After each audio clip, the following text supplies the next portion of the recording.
everybody. So I am here with Rhea Anne, and I'm so excited. Thank you so much for meeting with me. Yeah, thanks for Thank you meeting. for finding the time, and it's a rainy day today, and we just decided to meet up, have a coffee, and have a talk about life. In Indigo. Yeah, in Indigo. Yeah, look at this. It's a very nice store. I could spend hours here. Yeah, me too. It's my favorite place to come. So, I wanted to ask you a few questions. So when I first met you, like you have this energy, this joy about you, just so magnetic. And today you're up to so many things. You just started Party for Purpose. Yeah. Just like a launch. Yes, we launched our Party for Purpose events, which is an event series with our company expansion partners. And it's there to celebrate all of the really powerful entrepreneurs, people that are up to great things, people living on purpose, and celebrate them for the impact that they're creating in this world. And then part of what we also do is a portion of the ticket sales goes to support other organizations that are up to big things. So it's almost like a win-win for everyone. It's amazing. Like I said, you just started this whole new movement. So tell me tell me a little bit about your journey. How did you get there? Like, was it always like, have you always been sort of like on that path, or did you have a time in your life when there was like a shift happened? Yeah. Yes. Definitely feeling like the path was always there. It wasn't always clear, and yes to the shift. So yes and yes. So for me, it was the shift that took place. I guess I'll start there. The shift that took place was me leaving. I always peg it as the template life. Mm-hmm. You know, when we right when we grow up, we think we grow up, we go to school. Yeah. We learn a little bit, we get a job, we get a partner, we buy the house, the template life. Yeah, exactly. And nothing wrong with that life. Mm-hmm. That life is absolutely beautiful. However, there was something that, in terms of my journey that I was going through, that was missing for me. Mm-hmm. So we migrated from the Philippines. I was born in the Philippines and came here when I was about 6. And my journey was really taking a look at and paying attention to things around me. Like my parents, just like a lot of families out there that migrate from different countries, is as soon as they make that decision and that commitment to migrate to a different country, they do it for the benefit of creating a life for their family. Right. And so what I was witness to is like my parents working double jobs for us to be able to create a beautiful life together. And it was great. However, it was also my first recognition of, there's something there that you have to work hard for your money. Mm-hmm. It was a normal thing for us to see things, for me to experience things like hand-me-downs and things like that growing up.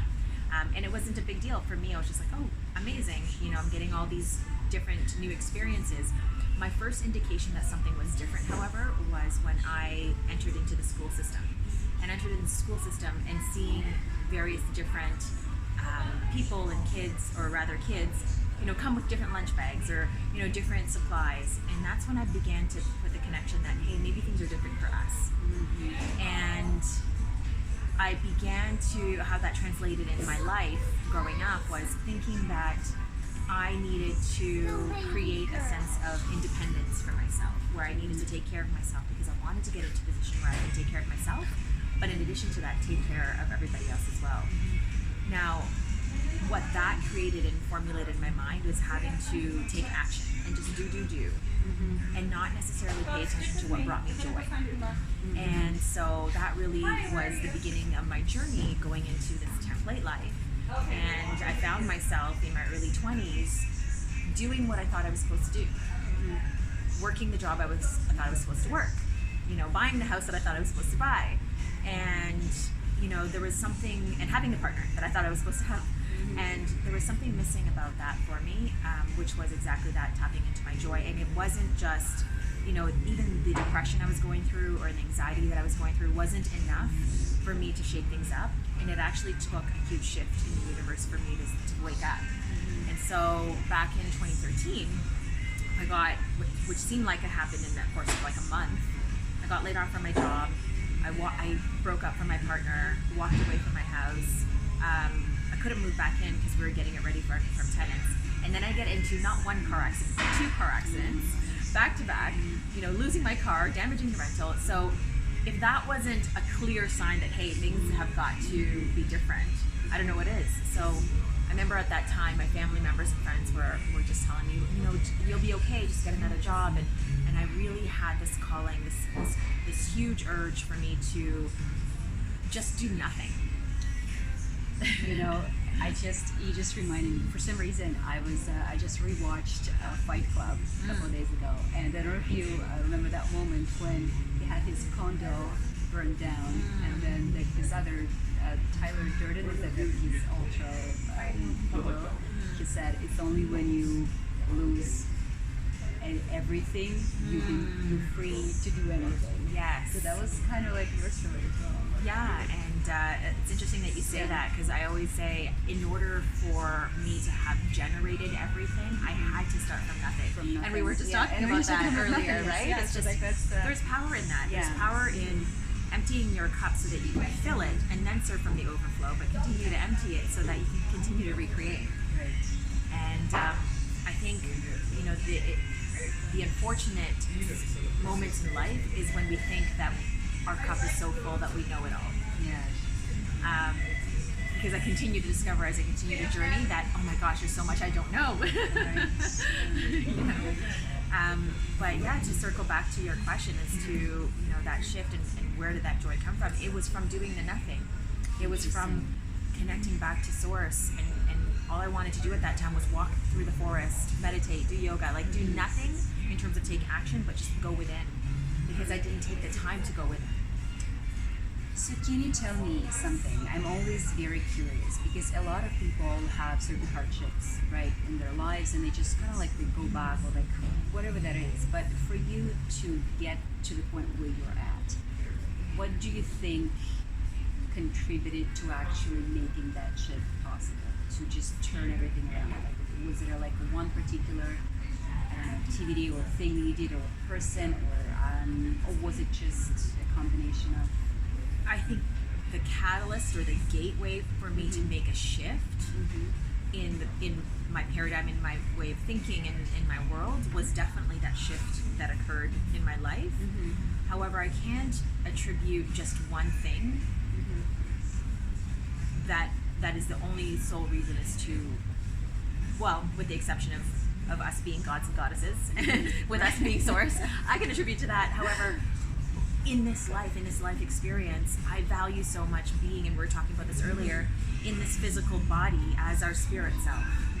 And once we actually make the connection that it's not just about the physical and it's not just about the spiritual, it's about both.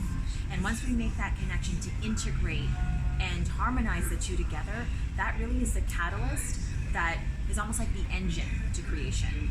And because there's various different paths to create, and there's different paths to quote unquote accomplish something.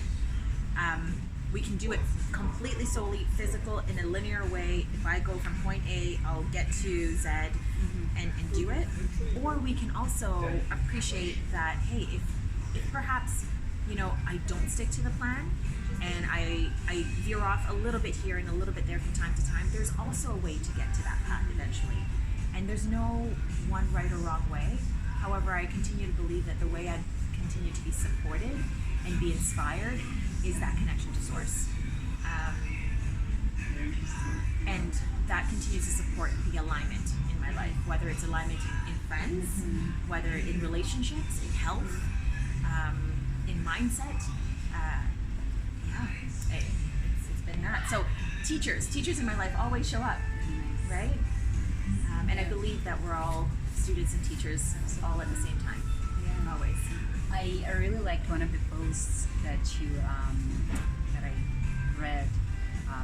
You said something like, when you have, I'm paraphrasing, like you said, when you find joy in what you're doing and then combine that with serving others, wealth.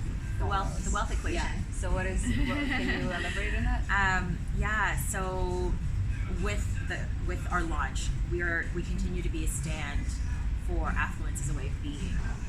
And in other words, what we believe and what we continue to learn is that affluence is not even a destination. It's not a lifestyle. It's not about what you have or the things that are around you. Affluence is connecting to your truth, the abundance that is us. And if we connect to that frequency of abundance, we connect to that frequency of our fullest potential. And as soon as we connect to that frequency of abundance, being in our joy, which is, I continue to see love, joy, abundance all kind of intertwined in that same frequency. If we are in that space and we combine that with being in service, the wealth shows up. We don't have to think about money. Be in joy, be in service, wealth happens. Do have, be in joy, do your service, have unlimited potential, unlimited wealth. Yeah. That's beautiful. Yeah. That's beautiful. Yeah.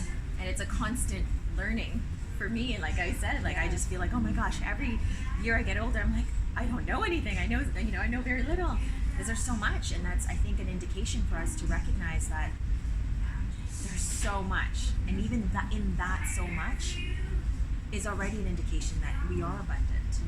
Because it's ever flowing. Amazing. Amazing. So your next party is it going to be once a month? No, we're going to be doing it every quarter. Oh, every quarter. So we haven't set on the definite date yet, but it'll likely be between September, October timeframe. Okay. All right. So we'll keep an eye on that. Well, thank you so much. Oh my gosh, thank you. It's so good to see you as well. This is fun.